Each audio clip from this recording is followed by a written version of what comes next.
our question as a cinematographer question, what was your first gut reaction when you read the script of City of Dreams? Ooh, um, that it's powerful, and it's going to be a lot of work. I mean, it was chase sequences, oneers, a huge cast ensemble, a lot of stunt sequences. We had a police raid with like 30, 40 plus extras with full blown SWAT uniforms, police cars swarming in.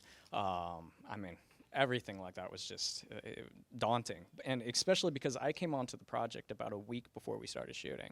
So I originally started as the second unit director of photography. I was brought in by Alejandro Chavez, who was main unit. And I was also the B camera operator on my main unit. So I was thrown in right away. And then eventually, you know, as post COVID, once we resumed shooting, I was promoted to the main unit DP. But yeah, it was a hit the ground running and just go, go, go. Uh, so you have child trafficking, of course, theme. How did you approach shooting the scenes, the intimate scenes with the children? It took a lot of time. Obviously, you got to get them in the right headspace. Mo was fantastic. Our director, he built a relationship with Ari, the main child lead, a very close bond. So Ari not only trusted him, but he trusted the entire crew. I mean, there's some very, very intimate and very brutal scenes in there, and if you don't give them the time to shoot that, it could go bad. So we took our time. It was something that relationships and building those relationships of trust on set was the first priority for Mo, and yeah, it just took a long time to shoot, but that's how it should be done. I mean, being very courteous to respecting the boundaries of the talent.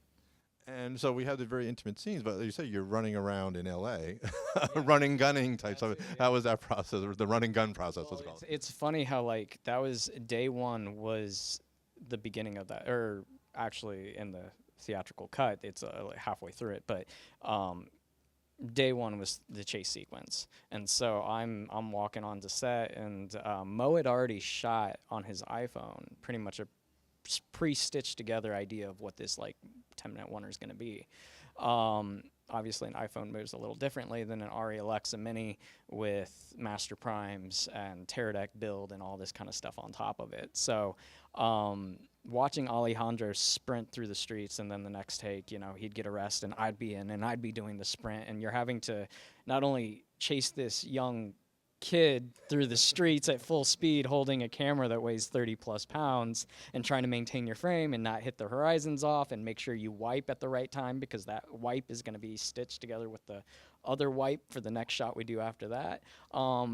It took a lot of work. I mean, we were setting up tear deck arrays all through the city in that those block areas, just so we could have service and signal for the ACs to pull focus, because we were covering blocks and blocks at a time. I mean, this is when we did this. It was 2018, so even then the tear deck arrays were nowhere near as strong as they are today.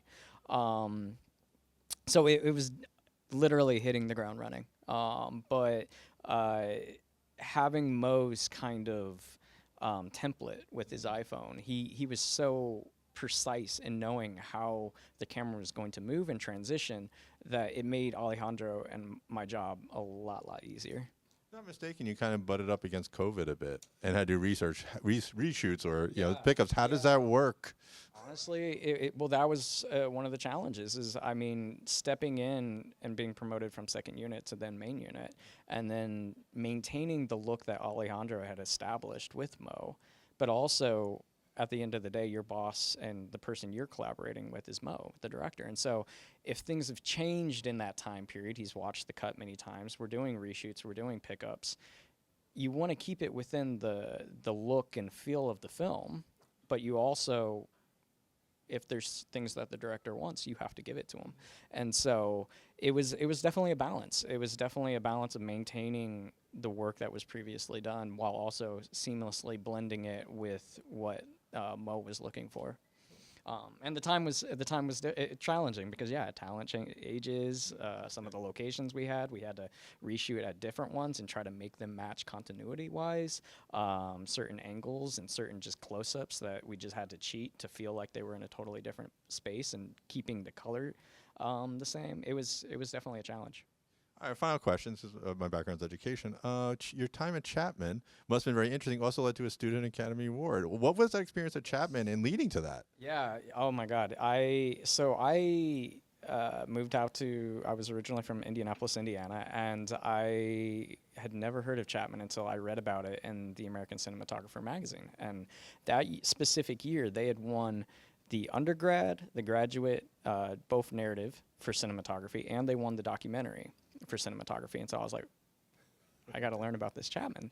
And so I applied, and I was fortunate enough to get in, and I had the most amazing mentors of Bill Dill, ASC, and Johnny Jensen, ASC, that they taught us two different styles. Bill is very analytical, very precise, whereas Johnny's like, feel it from the heart.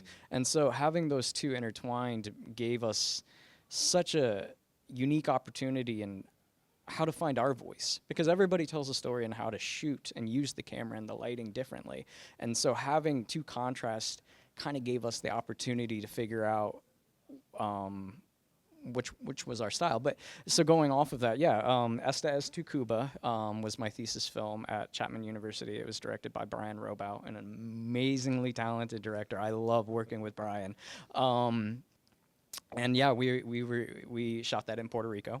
So I was there for about 8 weeks over the course of 2 years, doing some pickups and things like that, prep, location scouting.